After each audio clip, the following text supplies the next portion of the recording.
Welcome to the only daily podcast focusing on compliance news of the day. Each morning, start your day with a cup of coffee and Tom Fox, the voice of compliance, to hear about 4 of the top compliance, corruption, or leadership stories you will need to start your day. The Daily Compliance News is a production of the Compliance Podcast Network.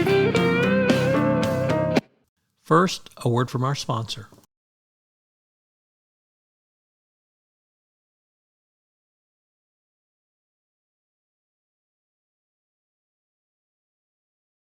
The Daily Compliance News for March 10, 2023, the Convicted Edition. Today we have stories about convictions or sentencings from the world of bribery and corruption. We begin with the news from NBC News that former Ohio House Speaker Larry Householder has been convicted by a jury in a $60 million bribery scheme.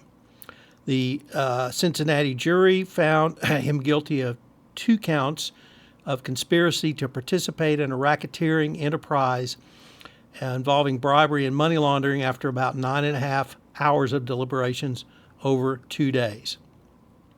So Larry Householder has been found guilty.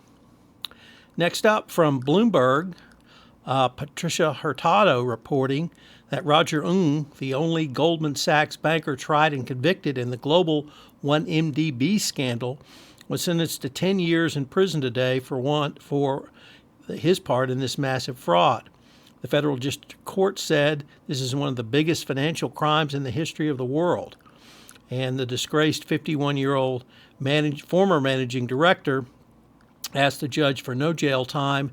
The Department of Justice had asked for 15 years.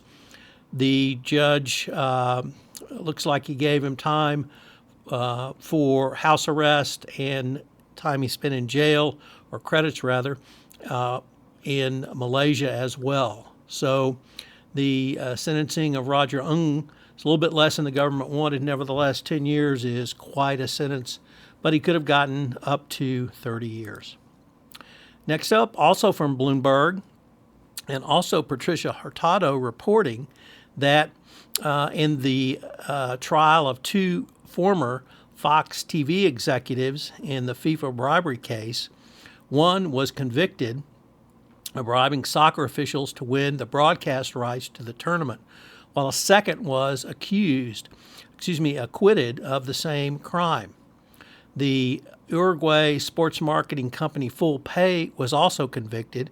It was interesting. Their defense was, well, it's Latin America. What do you expect? That's how we do business. So split verdict in Brooklyn. Nevertheless, a big victory for prosecutors.